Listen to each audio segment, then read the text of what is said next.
Morning everyone, welcome back to my channel Tina ব্লগে তোমাদের সবাইকে স্বাগত জানিয়ে আরও একটা নতুন দিন নতুন একটা ব্লগ নিয়ে চলে এসেছি। এখানে এখন সবজি কাটতে বসেছি আমি।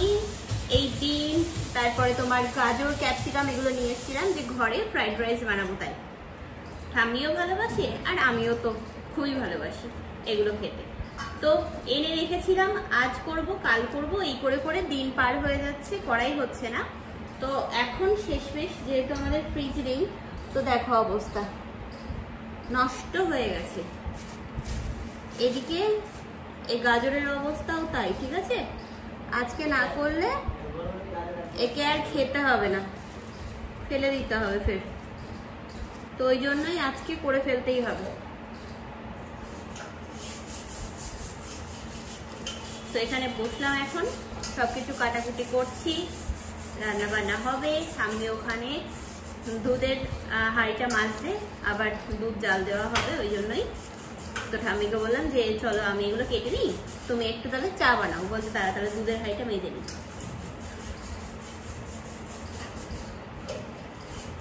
তাই যে এখানে সব গোছানো কমপ্লিট। ফ্রাইড রাইসের জন্য এইগুলো একটু হালকা লঙ্কাও দিয়ে দেবো। ঠাম্মি বলছিল বেশি মিষ্টি ভালো লাগবে না, একটু ঝাল ঝাল করিস, তো ওই জন্যই কয়েকটা লঙ্কা কুচিয়ে দিলাম। আচ্ছা, এখানে আছে হচ্ছে আলুর দমের জন্য সব কিছু মশলাপাতি, লঙ্কা, টমেটো, পেঁয়াজ, আদা, রসুন সব, ঠিক আছে। আর এই যে আলু কেটে নিয়েছি, ব্যাস হয়ে গেছে। চলো এবার রান্না বসাবো। তো ঠাম্মি বলছিল যে রান্না করছিস যখন, তাহলে ঠাম্মির বাড়িতে যাবি বিকেলে, ওই সায়া ব্লাউজ ওগুলো দিতে, মানে ছোটো ঠাম্মির ওগুলো দিয়ে আসতে। তো একটা কাজ করিস, একটু বেশি করে কর, দিয়ে আসিস টিফিন বক্সে নিয়ে গিয়ে। আমি বললাম ঠিক আছে চলো, বানাচ্ছি যখন তাহলে একটু বেশি করেই বানাই। তো ওই জন্যই এতটা আর কি দেখছো, আলু, মশলা টশলা, চালও ভিজিয়ে রেখে দিয়েছি। আর ঘি গতকালকে বিকেলে আমি নিয়ে এসেছিলাম, ঠিক আছে। এখানে তোমার যে মার্ট আছে ওখানে তোমার কোটোর ঘি পাইনি, এই ঘি পেয়েছি। তো এরকম নিয়ে আসলাম, কারণ ফ্রাইড রাইসটা তো বানাতে আর কি ঘি লাগবে, তো ওই জন্যই আর কি করা যাবে। চল এখন রান্না বান্না শুরু করি, ঠিক আছে।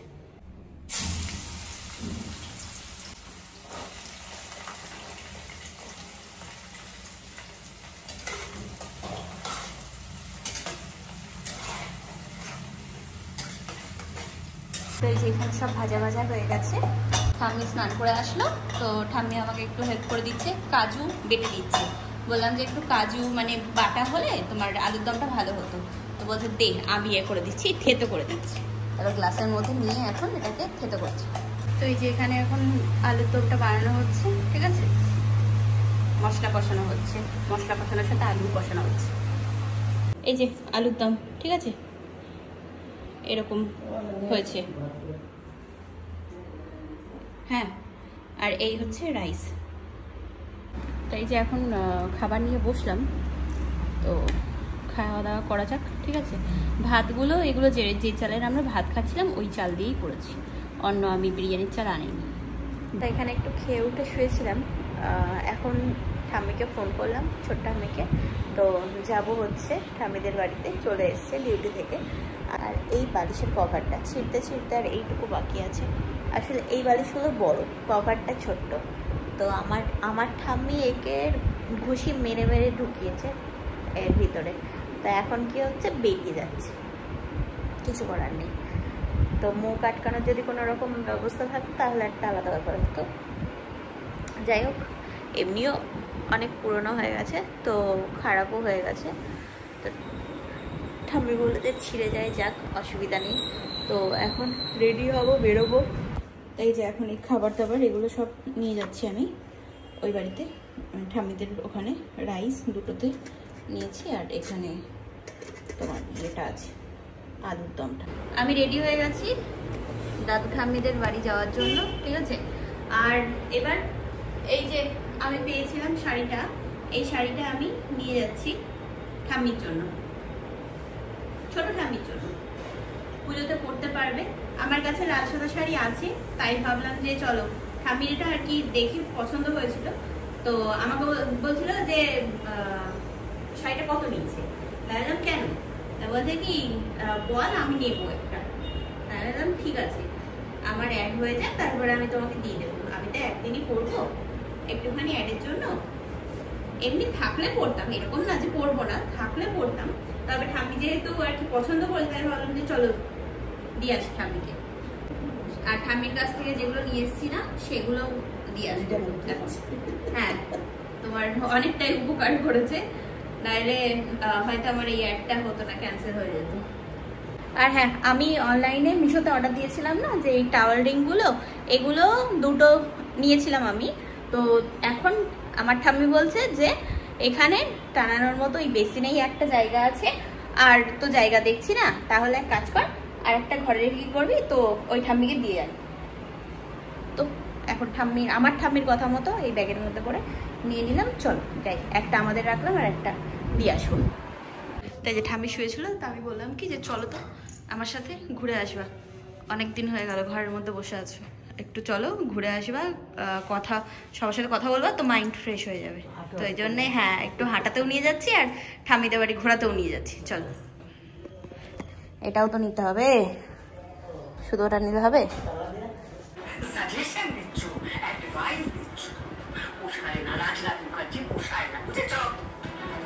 এই বাড়িতে এসে আমি তো শুয়ে পড়েছি, ঠাম্মি এখানে বসে বসে সিরিয়াল দেখছে। ঠিক আছে, জগদ্ধাত্রী দেখলো, তারপরে আবার কি এটা ফুলকি হচ্ছে। আর ছোট ঠাম্মি গেল হচ্ছে উপরে চা বানাতে, চাটা খেয়ে চলে যেতাম, তো বলছে চা খেতে হবে, ওই জন্য আবার বসে থাকতে থাকতে শুয়ে পড়েছি।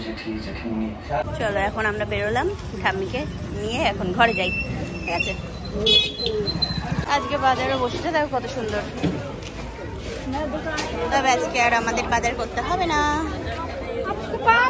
যা আছে আমাদের হয়ে যাবে। ঠিক আছে, তো ওই জন্য আজকে আর বাজার করলাম না। আমরা ঘরে চলে এসেছি, ঘেমে নিয়ে একাকার হয়ে গেছে। গরম আজকে পড়ছে, ভালোই গরম পড়ছে, কিছু বলার নেই।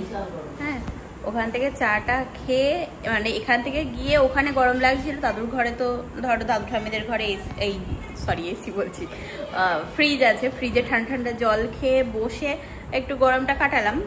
আর অনেক দিন বাদে ফ্রিজের জল খেয়ে বেশ একটু শান্তি লাগলো। যাই হোক, আমাদেরটা না আসলে আর আমরা বিয়ে করতে পারছি না, তো ওনাদেরকে তো জিজ্ঞাসা করছি যে আর কদিন, বলছে যে অন দ্য ওয়ে, যেহেতু গাড়িতে আসছে তো বলছে রাস্তায় আছে। তো কি করবো বলো, যাই হোক আর দুদিন দেখে নিই, আর দুটো দিন দেখে নিই, কি দুটো দিন কষ্ট করে নিই। তো এই আর কি, তোমার ইয়েতে ঘেমে টেমে একাকার। এখন এসে মনে হচ্ছে এই দাদুর ওখান থেকে যদি আর কি এক বোতল ঠান্ডা ঠান্ডা জল নিয়ে আসতাম, তাহলে এখানে এসে একটু শান্তিতে খাওয়া যেত, কিছুক্ষণ তো হতো না। ভুলে গেছি এখন। হ্যাঁ, এখন মনে করে আর কি হবে, কিছু করার নেই। যাই হোক, তো এখন হাত মুখ ধুয়ে ফ্রেশ হয়ে ড্রেসটা চেঞ্জ করলাম, করে এখানে এখন বসলাম। ঠাম্মিকে বললাম যে একটু গরম জল করে দাও, গলাটা আজকে আমার ব্যথা করছে, কেন জানি না। আমার শরীরটা খারাপ হবে, আমি মানে বুঝতেই পারছি আমার মতিগতি দেখে। ঠিক আছে, কারণ নিজের শরীর নিজের বোঝা যায় যে একটু মাথা যন্ত্রণা করা বা নাকটা একটু কীরকম তোমার শুশুর করা, তারপরে গলা শুশুর করা, এগুলোতে মানে বোঝা যায় যে হ্যাঁ আসতে চলেছে তোমার খারাপ দিন। নজর ইজ রিয়েল, এটা মানো তো? আমি মানি। যাই হোক, কেন বললাম সেটা আমি অবশ্যই বলবো। বললাম যে তোমাদের সাথে কিছু কথা বলার জন্য আমি এখানে বসলাম ক্যামেরাটা অন করে। আমার যারা পজিটিভ ভিউয়ার্স আছো, আমি তোমাদের সাথে কিছু কথা বলবো। যারা আমার নেগেটিভ কন্ট্রোভার্সি ক্রিয়েটাররা আছো, তাদের হয়ে আমি কিছু বলবো, তাদেরকে আমি কিছু প্রশ্ন করতে চাই, পারলে জবাব দিও, আমার কমেন্ট বক্সে সেই জবাবটা দিও। ঠিক আছে, যাই হোক, আমি ওয়েস্ট বেঙ্গল ছেড়ে দিয়েছি। কেন, কিসের জন্য জানো? আচ্ছা, ওখানে ছিলাম, ওখানে আমার ক্যারেক্টার ভালো ছিল না, বাচ্চা দেখতে পাইনি, বাচ্চা নিজের কাছে রাখতে পারিনি, ওইটুকু বাচ্চাকে ছেড়ে এসেছি, স্বামী সংসার ছেড়ে এসেছি, ওখান থেকে এসে পরপুরুষের সাথে থেকেছি, তার সাথে ঘর সংসার করেছি, তাকে ছেড়ে আবার আরও একটা পরপুরুষ, তাকে ছেড়ে আরও একটা পরপুরুষ, মানে যে যেরকম পেরেছে গল্প রটিয়ে গেছে। এবার কি হয়, যে ছিল আমার সাথে তার আতে ঘা লেগেছে, তো তারপরে সে যেখান থেকে যাকে পেরেছে এনে জুটিয়ে দিয়েছে। সে আমার দাদা হোক, বন্ধু হোক, যে হোক, সে হোক, কিন্তু টিনার সাথেও সম্পর্ক আছে, কারণ দেখাতে হবে ওর ক্যারেক্টার খারাপ, এটাই হচ্ছে মেন ব্যাপার। আর কিছু কিছু আমার যারা নেগেটিভ কন্ট্রোভার্সি ক্রিয়েটাররা আছো, তারা তো মানে পুরো একদম ধরেই নিয়েছো যে সবার সাথেই হয়তো টিনা শুয়ে বেড়ায়, হয়তো কি তোমরা বলো সবার সাথে শুয়ে বেড়ায়। যাই হোক, তো কি করলাম না, ভাবলাম ওয়েস্ট বেঙ্গলে থাকবো না, ওখান থেকে চলে আসবো অন্য কোনো একটা সিটিতে, অন্য কোনো জায়গায় গিয়ে নিজেকে ওখানে নিজের মতো করে সব কিছু আবার শুরু করব, মানিয়ে নিতে শুরু করব।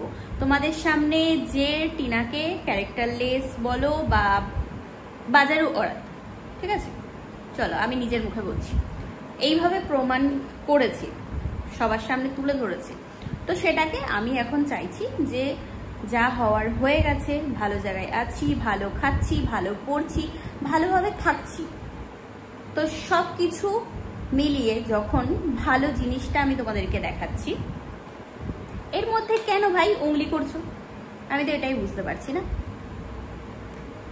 আমি এখানে যে ফ্ল্যাটটা নিয়েছি দিল্লিতে, এটা আজ 1 সপ্তাহ হলো নিয়েছি। তো প্রথম 3টে না 4টে ভিডিও ছাড়ার পরে শুরু হয়ে গেছে সেই একই গান, আচ্ছা ওর সাথে আছে, এই করছে সেই করছে, সেকেন্ড রুম নেওয়ার কি দরকার, এই ওই সেই। আরে ভাই, কাজবাজ করে খাই তো, নিজের তো কাজ করে খেতে হয়। এটা তো এমন না যে হ্যাঁ চলো আমি একটা ঘর, একটা কিচেন, একটা ইয়ে ঠিক আছে দিয়ে নিলাম, কিন্তু আমার কিছু প্রমোশনাল শ্যুট থাকে যেগুলো একটা আলাদা জায়গায় আলাদা রকম ডেকোরেশন করে আলাদা রকমভাবে মানুষের কাছে, ব্র্যান্ডের কাছে প্রেজেন্ট করতে হয়। সেটার জন্য পুরোপুরি একটা আলাদা জায়গা লাগে। কি এগুলো একটু বোঝার চেষ্টা করো, মানে মাথায় বুদ্ধি থাকলে এরকম মানে যা তা একটা প্রশ্ন ছুঁড়ে মারতে না পাবলিকের দিকে, ঠিক আছে। আর সত্যি বলতে এই যে তোমরা মানে ভুংচাং কথাগুলো যেগুলো আর কি মানুষকে গেলাচ্ছ যে নেই খা, তোরা কেন খাবি না, খা, তো সবাই তো আর তোমার সাবস্ক্রাইবার হয় না। কিছু মানুষ এমন থাকে যে ইউটিউব স্ক্রোল করতে করতে বা ফেসবুক স্ক্রোল করতে করতে ভিডিও সামনে চলে আসে, আর আমরা কি করি, বাজে জিনিসটাকে খুব ভালোভাবে মানে দেখার চেষ্টা করি যে ও এই জিনিসটা হয়েছে দেখি তো কি। আর দেখবা যে জিনিসটা একবার দেখবা সেই জিনিসটা বারবার বারবার তোমার চোখের সামনে আসবে। তো তোমরা কি করছো, এমনভাবে মানুষের সামনে প্রেজেন্ট করছো যেন মনে হচ্ছে কি একটা করে ফেলেছে। আরে ভাই, ভুল মানুষ মাত্রই করে, তাই বলে কি কারোর বাঁচার মানে ইয়ে থাকে না? আমি যদি সেদিন মরে যেতাম তাহলে কে বুঝতো? কেউ বুঝতে আসতো? এটা বলো, কেউ বুঝতে আসতো না। তো যখন সবকিছু হয়ে গেছে, ছেড়ে ছুড়ে চলে এসেছি, নিজে আবার ভালোভাবে বাঁচতে শুরু করেছি নিজের মতো করে, এখানেও প্রবলেম তোমাদের। প্রত্যেকটা মানুষেরই একটা রাইট থাকে যে হ্যাঁ চলো যেটা হয়ে গেছে সেটা হয়ে গেছে, পিছনের কথা পিছনে ফেলে দাও, সামনের দিকে এগোচ্ছে মেয়েটা, ভাই তাকে আমি সাপোর্ট করব। পিছনের কথাটা টেনে রেখেই প্রত্যেকটা দিন মানুষকে ভুং ভাং বুঝিয়ে যাচ্ছে, ভুং ভাং প্রেজেন্ট করে যাচ্ছে। ভাই কন্ট্রোভার্সি মানে তুমি এটা না যে একটা আন্দাজে ঢিল মেরে দিলাম।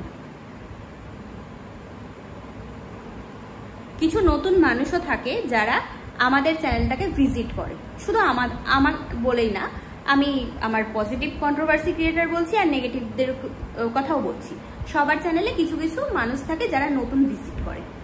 এবার কি হয়, যারা পজিটিভ আমার হয়ে কথা বলো, আমার হয়ে বলো বা যাই হোক, তো কি হয়, নতুন মানুষ কেউ যখন ভিজিট করে তখন তুমি যদি টিনার সম্বন্ধে ভালো বলো তো তার চিন্তা ভাবনা হবে যে আচ্ছা মেয়েটার এরকম এত কষ্ট, এই কষ্ট, চলো মেয়েটাকে ওখান থেকে চ্যানেল কি আছে সাপোর্ট করা যায়। সরি, যারা নেগেটিভ আছো তারা হ্যাঁ এই হয়েছে সেই হয়েছে জানো এই করেছে, ভাই তোমাদের থেকে মানুষের কাছে এটাই পৌঁছাচ্ছে যে মেয়েটার এই ব্যাপার হয়ে গেছে, যেটা হয়ে গেছে ছেড়ে দাও। কিন্তু না, তোমরা তো শুনবে না। আর যেটুকু দেখছো ভিডিওতে সেইটুকু নিয়ে কথা বলো, আমি মেনে নেব, কিন্তু উল্টো পাল্টা যদি কথা বলো সেটার জবাব দেব।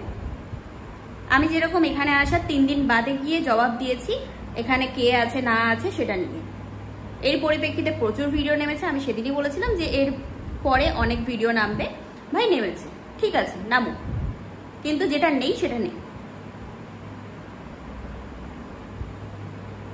মানুষ বাঁচতে চাইছে, বাঁচতে দাও। আমি ভিডিওতে দেখিয়েছিলাম আগের দিনের ব্লগে যে আমি কোথাও বেরোচ্ছি, কিন্তু তোমাদেরকে আমি সেটা বলিনি যে কোথায় যাচ্ছি না যাচ্ছি। দেখো, তোমার সোশ্যাল লাইফ আর একটা পার্সোনাল লাইফ, এই দুটোর মধ্যে অনেকটাই তফাৎ আছে। সবসময় যে সব কিছু দেখাতে হবে এরকম কোনো মানে নেই। প্রত্যেকটা মানুষেরই একটা পার্সোনাল লাইফ আছে। আমি মনে করেছি যে এই কাজটা আমার পার্সোনাল রাখাই ভালো, তো ওই জন্যই আমি রেখেছি, তোমাদের সামনে আনিনি। যখন কাজে আমি সফল হয়ে যাব তখন অবশ্যই আনবো। প্রত্যেকটা মানুষেরই বাঁচার অধিকার আছে। আমি বলবো সবাইকেই বাঁচতে দাও, ঠিক আছে? সিম্পল একটা আর কি আমি তোমাদেরকে উদাহরণ দিচ্ছি। এই যে আমার ড্রেসিং টেবিলটা, এটা দেখলে তো এর অবস্থাটা কীরকম ছিল? যখন আমি দাদুর বাড়ির থেকে ওকে নিয়ে আসলাম তখন ওর অবস্থাটা কীরকম ছিল? ভাঙাচোরা, একদম বাজে। আমি চাইলে ওকে ওখানেই ছেড়ে আসতে পারতাম, কিন্তু আমার মনে হলো না, ওকে নিয়ে যাই, ফের ওকে একটা নতুন লুক দিই, ওকে নতুন রূপে আমি সাজাই। এখন ওকে কালার করে ওর উপর স্টিকার চিপকে পুরো একদম নতুন হয়ে গেছে। তোমরাই দেখো না, কেউ বলবে এটা পুরনো? বলবে ভাঙাচোরা ছিল বা এটা ছিল ওটা ছিল? কেউ এখন দেখে বলবে? কেউ দেখে বলবে না। তো এটাই হচ্ছে মেন ব্যাপার। ওকেও যেমন নতুন রূপ দেওয়া হয়েছে, একটা খারাপ জায়গার থেকে উঠে এসে নতুন হয়েছে, সেরকম আমারও অধিকার আছে যে হ্যাঁ, আগে যা হয়ে গেছে হয়ে গেছে, এখন ভালো করে বাঁচার। তোমরা বাঁচো, আমাকে বাঁচতে দাও, আমাকে আমার মতো থাকতে দাও। আমি এটাই রিকোয়েস্ট করব, আমাকে নিয়ে টানটানি করা বন্ধ করে দাও। একটা ব্লগের মধ্যে সব কিছু যখন পজিটিভ আছে, সেখান থেকে তোমরা নেগেটিভিটি খুঁজে বের করছো। এবার কি ভিডিওর যে টাইটেল দিচ্ছি সেটা কন্ট্রোভার্সি টাইটেল না দিলে আমার টাকা ইনকাম হবে না। আচ্ছা, তো তোমরা হয়তো যারা এই কথাগুলো বলো তারা হয়তো ভুলে গেছো যে এটাকে কন্ট্রোভার্সি গেইন করা বলে না, এটাকে বলা হয় ক্লিক বেট খেলা, যেগুলো তোমরা নিজেরাও করে থাকো। যেরকম তোমরা আর কাউকে পাও না টিনা ছাড়া, ওয়েস্ট বেঙ্গলে আর কোনো ব্লগার নেই বা বাইরে আর কোনো ব্লগার নেই, এই টিনা ছাড়া আর কেউ নেই, কারোর গতিই নেই। ভাই আমি বলবো ওসব চ্যানেলের নাম ফাম হাঁটিয়ে দাও, দিয়ে টিনা কন্ট্রোভার্সি দিয়ে দাও, ঠিক আছে? তাহলে অনেক ভালো হবে। হ্যাঁ, অনেক কামাই হবে, কারণ চ্যানেল তো গেইন হচ্ছে আমাকে দিয়ে, চ্যানেল মনিটাইজেশন হচ্ছে আমাকে দিয়ে, চ্যানেলের প্রতি মাসে মান্থলি পেমেন্ট পাচ্ছ আমাকে দিয়ে। তো নিজেদের চ্যানেলের নাম রেখে কি হবে? টিনা কন্ট্রোভার্সি এরকম ভাবে দিয়ে দাও, কি আছে? আমি জানি না আজকের আমার এই করা কথাগুলো আমার পজিটিভ যারা ভিউয়ার্স আছো বা পজিটিভ যারা কন্ট্রোভার্সি ক্রিয়েটাররা আছো কাদের কিরকম লাগবে, ঠিক আছে? আমি সহ্য করতে না পেরে আমি আজকে মুখ খুলতে বাধ্য হয়েছি, সত্যি বলছি। নাইলে আমি এইভাবে কোনো দিনও বলি না। আমি কমেন্টের মাধ্যমে রিপ্লাই করছিলাম, যেটা তোমরা দেখেছো হয়তো সবাই। যাই হোক, কমেন্টের মাধ্যমে রিপ্লাই করছিলাম বলে একটা কথা মনে পড়লো, বাচ্চার কথা। বাচ্চার কথা কেন বলো না? তুমি এত হাসি খুশি কি করে আছো? তুমি কেমন মা? তুমি এ মা সে মা, যাই হোক, তো কি? হ্যাঁ, আমি খারাপ মা, জন্ম দিলেই তো মা হওয়া যায় না। আমি মা নামে রাক্ষসী, মা নামে এই না, মা নামে ওই, এগুলো তো তোমরাই বলে রেখেছো। তো এখন কোথার থেকে আসছে ভাই? এখন মা কোথার থেকে আসছে? যখন ডেটের পর ডেট পড়ে গেছে, বাচ্চাকে লুকিয়ে রেখেছে, যখন থানায় গিয়ে বাচ্চা চাওয়া হয়েছে, তখন কেন দিতে পারেনি? তখন বাবা কেন আটকে রেখেছিল? তখন তোমরা বলোনি কেন? হ্যাঁ, তখন কোথায় ছিলে তোমরা? তখন কেন তাকে প্রশ্ন করতে পারোনি? এখন কোথার থেকে আসছে? আমি সব দিক দিয়ে নিরুপায় হয়ে তবেই না এখানে এসছি, দূরে চলে এসছি সবকিছু ছেড়ে ছুড়ে। যাক বাবা, থাক ভালো বাচ্চা, বাচ্চা আমার ওখানে থেকে যদি ভালো থাকে, মানুষ হয়, ভালো থাক, ভালো খাক, থাক, তার বাবার কাছেই থাক, দরকার নেই আমার, কিচ্ছু দরকার নেই। তারা বাঁচুক তাদের মতো, আমি বাঁচি আমার মতো। চলো ছাড়ো, যা হয়ে গেছে হয়ে গেছে। ভাই আমি যখন নিজে ভাবছি যে ছাড়ো, যা হয়ে গেছে হয়ে গেছে, নিজে বাঁচবো, নিজে একটা লাইফ নিজে তৈরি করব, তো কেন তোমরা কেন ভাবতে পারছো না? আমি তো এটাই মানে ভেবে পাচ্ছি না যে তোমরা কেন ভাবতে পারছো না। মানুষের সব দিন এক যায় না। আমি আজকের ভিডিওতে আমার ছেলের ব্যাপারে কিছু বলতাম না, আমি কমেন্টে রিপ্লাই দিয়েছিলাম। বাচ্চার কথা বললেও দোষ, না বললেও দোষ।